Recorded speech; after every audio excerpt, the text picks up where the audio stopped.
Hola, ¿qué tal amigos? ¿Cómo están ustedes? Aquí estamos con ustedes junto a Patricio Cameron. ¿Quién nos trae, amigo Patricio? Estimado, aquí contento de saludarle. Si hablo muy alto, usted me hace así porque resulta que yo soy sordo de un oído y a veces hablo como cañahueca.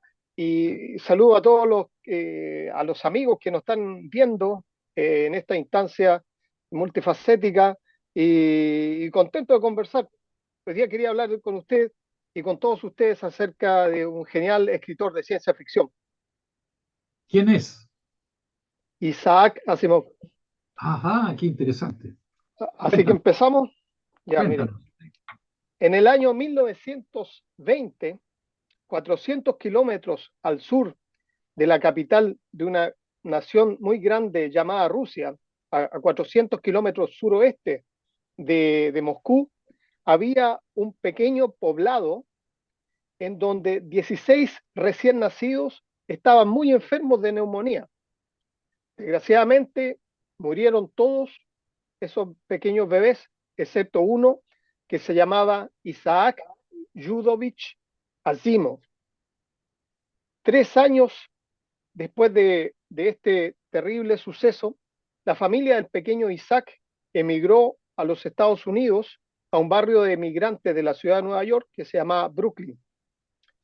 Allí los padres, con mucho esfuerzo, lograron levantar una cafetería en donde, por supuesto, vendían café, cositas ricas y también vendían unas revistas que ellos no conocían, que eran revistas de ciencia ficción. El niño Isaac creció y en vez de ir a jugar, pasaba sentado en la cafetería de sus padres leyendo esta revista y los padres les decían a sus amigos muy orgullosos que el pequeño Isaac leía revistas de ciencia, sin saber que en realidad eran de ciencia ficción. Con el tiempo este muchacho se convirtió en un joven y a los 19 años ya Isaac Asimov estaba escribiendo literatura de anticipación, pequeños relatos que enviaba a las revistas y se los publicaban porque era muy bueno en ello. En los años 1940 y 1950 escribió mucho. En 1950 escribe su obra más conocida, La Fundación. Yo quiero aquí hablar un poco del escritor. Eh, Isaac Asimov se casó 2 veces. En primer matrimonio tuvo 2 hijos, con la que más tenía una unión de amistad era con su hija menor que se llamaba Robin Asimov. Y él escribía curiosamente porque se dice que sufría de no, perdón, eh, olvidé el concepto justo ahora, y claustrofilia, es decir, le gustaban los espacios cerrados y pequeños, incluso su oficina, de donde escribió todos estos libros de ciencia ficción que exploran el universo, lo escribió en un pequeño cuartito. No sé si usted, querido amigo, conoce estas casas de 2 pisos que tienen un cuarto que está ubicado debajo de la escalera, como donde dormía Harry Potter, los que conocen Harry Potter. Eh, que es donde en realidad se guardan los artículos de aseo. Pero él ahí puso una mesita, una lámpara, una máquina de escribir y un montón de papeles. Y ahí Isaac Asimov escribió todos sus libros. Era un escritor bastante prolífico, por decirlo así, porque no escribió solamente ciencia ficción, mis estimados amigos, también escribió una innumerable cantidad de libros de historia. Tiene libros acerca de la Revolución Rusa, la Revolución Francesa, la Revolución Estadounidense, en contra del Imperio Británico, historia del Imperio Romano, de la República Romana, de un sinfín de cosas. Llegó incluso a escribir libros de guías para aprender a leer el Nuevo Testamento, lo que sea. Era un escritor realmente fantástico. Si bien debemos reconocer que no escribía como Roberto Bolaños o los escritores del boom, no era un gran escritor, no era un gran en su forma de literatura, pero sí era un gran difusor científico al cual le tenemos, todos los que amamos el rubro de la ciencia ficción, de la literatura de anticipación, un gran cariño. ¿Qué más puedo contarles? Dato Tengo, curioso, ya les conté. tengo entendido, disculpa que te interrumpa, tengo entendido que durante la Segunda Guerra Sí, sí. Mundial trabajó para la Marina estadounidense en unos En laboratorios real, de Filadelfia, ¿verdad? mire, algo así había escuchado, pero no estaba seguro. Lo que sí sé, lo que es cierto, lo que usted nos cuenta, de que él hizo el servicio militar en esa época y le tocó un par de veces viajar en avión, pero gritaba como loco, le tenía pánico a los vuelos en avión y prefería viajar en barco. Eh, Creo que viajó 2 veces nomás y no pudo viajar más, porque Exactamente, así fue, solo 2 veces en avión. Él le gustaba estar más que nada con los amigos de él. Era un hombre relativamente tranquilo. Bueno, después del primer divorcio, como se desordenó un poco, porque ahí ya era como una estrella de rock dentro del mundo de la ciencia ficción. Y era en realidad un, un humanista secular. Él era ateo, pero creía profundamente en el respeto hacia todas las religiones. Y él, según decía, no creía que ninguna religión debería imponerse por la fuerza ante otras. Hay que respetar las convicciones de todos los seres humanos, decía Isaac Asimov. Incluso él era, no, incluso también era un profundo interesado por la conservación de la naturaleza. Sus grandes temas, los que le preocupaban mucho, eran la conservación ambiental y la sobrepoblación que el mundo sufre. Él decía que en las sociedades más avanzadas la mujer iba a dejar de ser eh, un ser destinado solamente a tener un montón, una fábrica de hijos, sino a ser vista como un ser humano gestante con la capacidad de gestar, que iba a tener la propia decisión de saber cuántos hijos ellas iban a poder tener. Esos eran algunos temas. También él decía, tenía algunos niveles más o menos chistosos para medir el bienestar socioeconómico de una población. Él hablaba de la libertad de ir al baño, que mientras más tiempo uno pudiese pasar en el baño, duchándose, afeitándose, haciendo sus necesidades fisiológicas sin que nadie le estuviera golpeando en la puerta y diciéndole, apúrate, sale, era porque la sociedad estaba mejor económicamente. Y curiosamente, esta medida de bienestar también la tiene un gran país que se llama la India.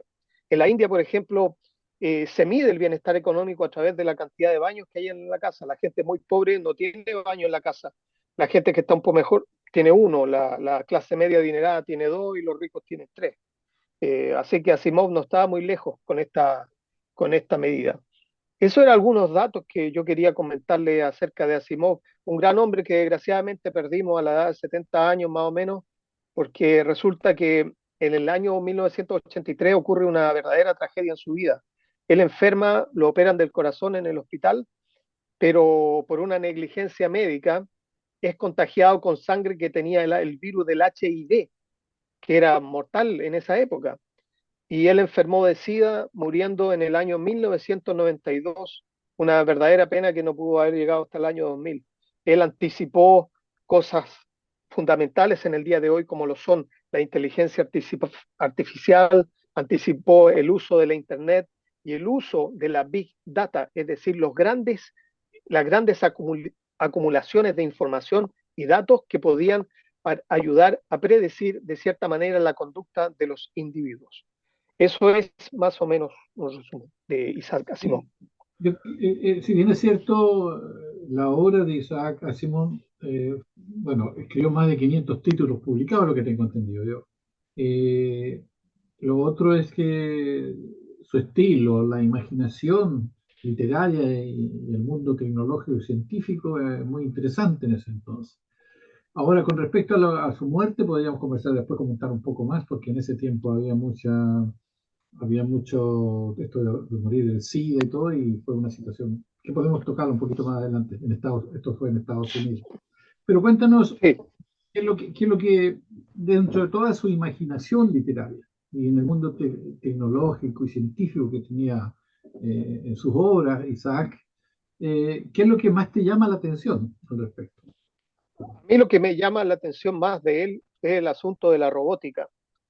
Él, él creía en un mundo en donde los robots tendrían una inteligencia artificial privada, seres inteligentes creados por nosotros, pero benevolentes al servicio del ser humano, en concordia con el ser humano, no como un Frankenstein, como un monstruo de Frankenstein en contra de los seres humanos. De hecho, él creía que se podía lograr.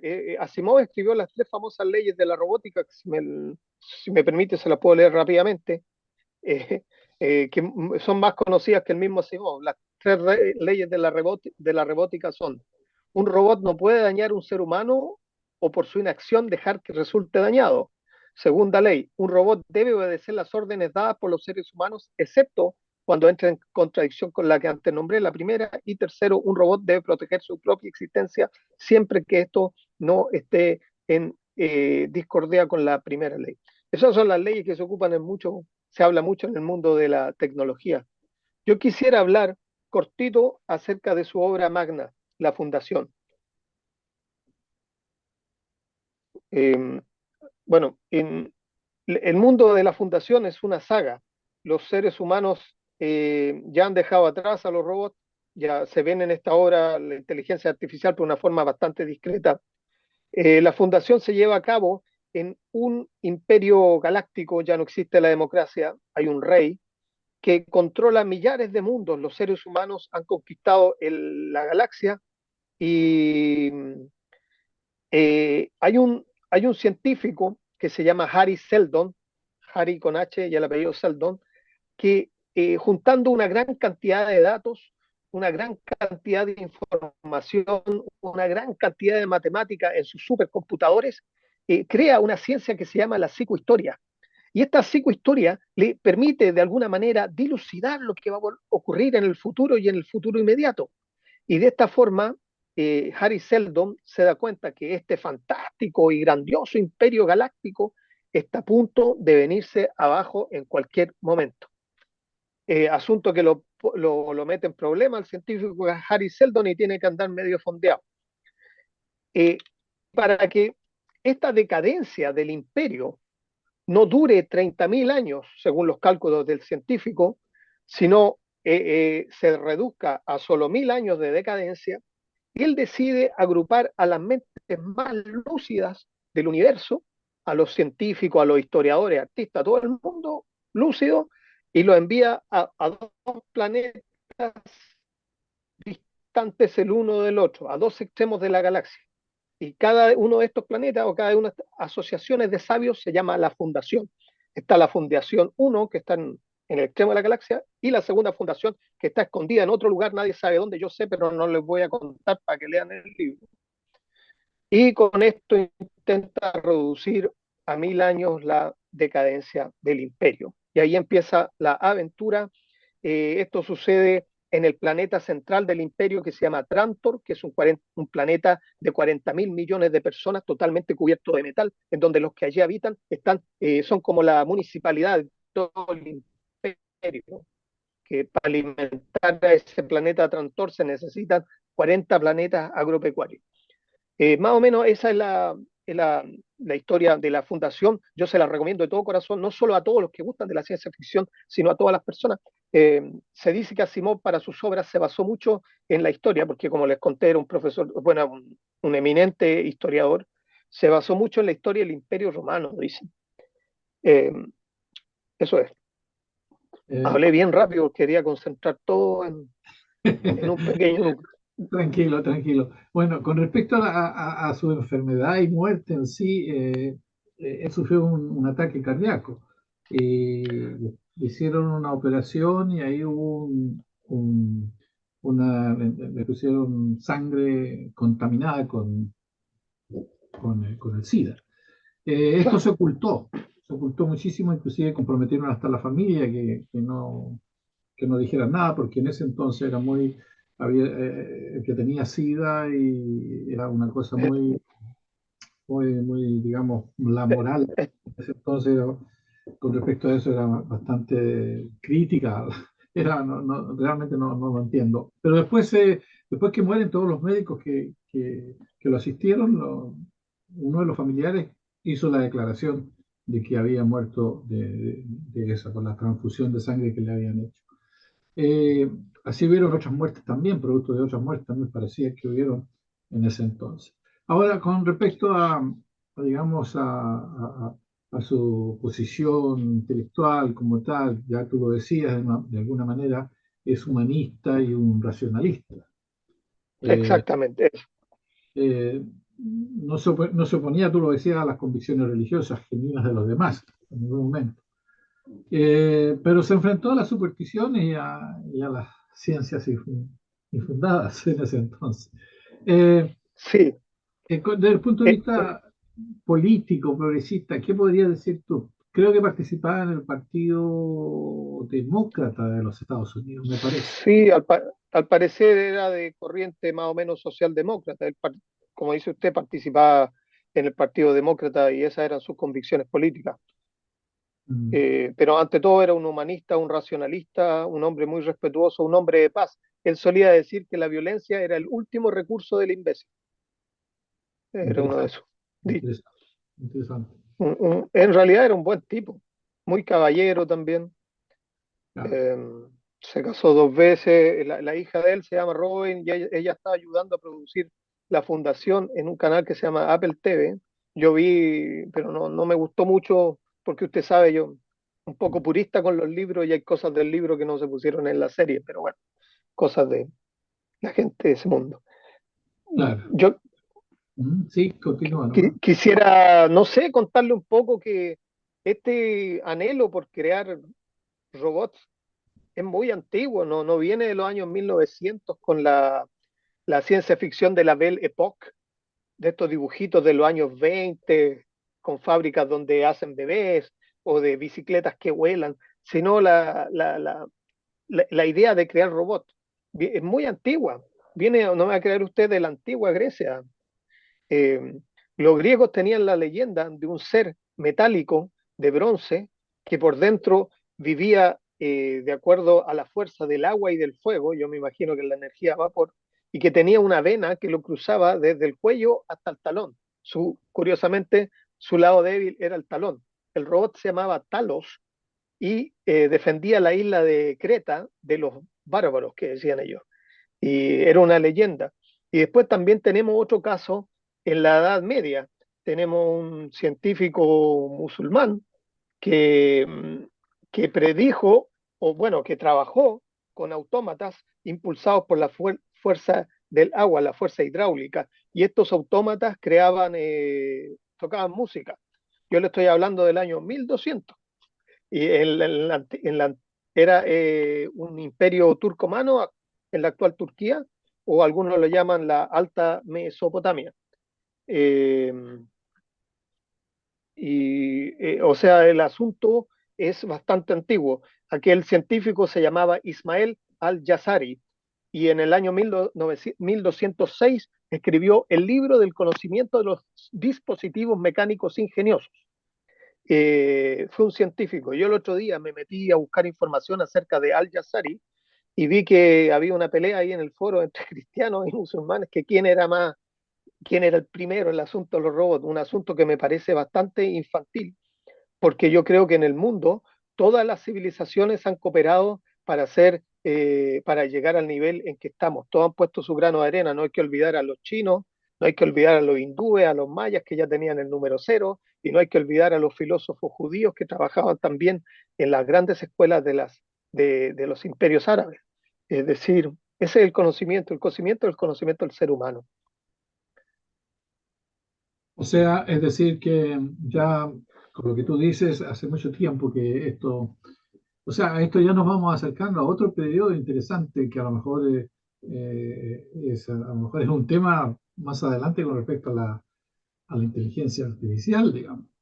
Yo creo que hay una gran preocupación al respecto y es porque, según dicen los cálculos, que van a haber millones de personas que van a quedar sin trabajo producto de la inteligencia artificial. Ahora bien, este es un proceso realmente de que revoluciona de una u otra forma como ocurrió en la Revolución Industrial. En la Revolución Industrial hubieron también el mismo miedo y temor cuando hubo los cambios. O sea, aparecieron las máquinas, aparecieron las locomotoras, aparecieron una serie de cosas que tuvieron que cambiar el chip, como se dice, en la forma de trabajar, porque va a ser una forma distinta. Ahora, lo peligroso de todo esto, ¿cuál sería? Es un tema interesante que ahora no podemos tocar. No sé si tú estás en condiciones de traernos esa parte. Sí, hablar de inteligencia artificial sería bastante novedoso, bastante atractivo. Es un tema que por esa razón yo traje a colación hoy día a Isaac Asimov, porque creo que ahora Asimov está más presente que nunca. En los años 90 ya los japoneses, la fábrica Honda inventó un robot que camina y habla, que se llama Asimo, y fue hecho en honor al escritor. Y por supuesto, como usted bien dice, la inteligencia artificial nos trae nuevos retos, nuevas, ¿cómo se puede decir? Nuevos peligros también. Hay que estudiar cuáles pueden ser los peligros. Y el primer peligro es el asunto laboral, que mucha gente va a quedar sin trabajo. Pero suele, como usted bien lo afirmó, suele suceder cuando hay estos nuevos avances tecnológicos. Ya pasó en la primera y en la segunda revolución industrial, que mucha gente quedó sin trabajo y entraban en patota a destruir las máquinas con fierro, pero luego crecen otras oportunidades de trabajo y donde algunos trabajos desaparecen, otros aparecen, pero y es la próxima generación la que lo aprovecha. Un tema muy interesante. Sí, bueno, entonces lo dejamos pendiente para eso. A lo mejor podemos buscar otro amigo nuestro que también le encanta eso y podemos hacer un pequeñito foro, digamos, con respecto a esto. Sería muy Sí, interesante tener opiniones diferentes al respecto. Bueno, estimado amigo Patricio, eh, ha sido un gusto de tenerte acá igualmente. y hasta la próxima. Gracias, mi querido amigo. Yo me despido de usted y de todos que están mirando y, por supuesto, invitándoles a leer La Fundación de Isaac Asimov, los 5 libros que la componen. Hasta pronto. Hasta pronto, Patricio. Será entonces hasta la próxima oportunidad y muchas gracias por su atención. Chaito.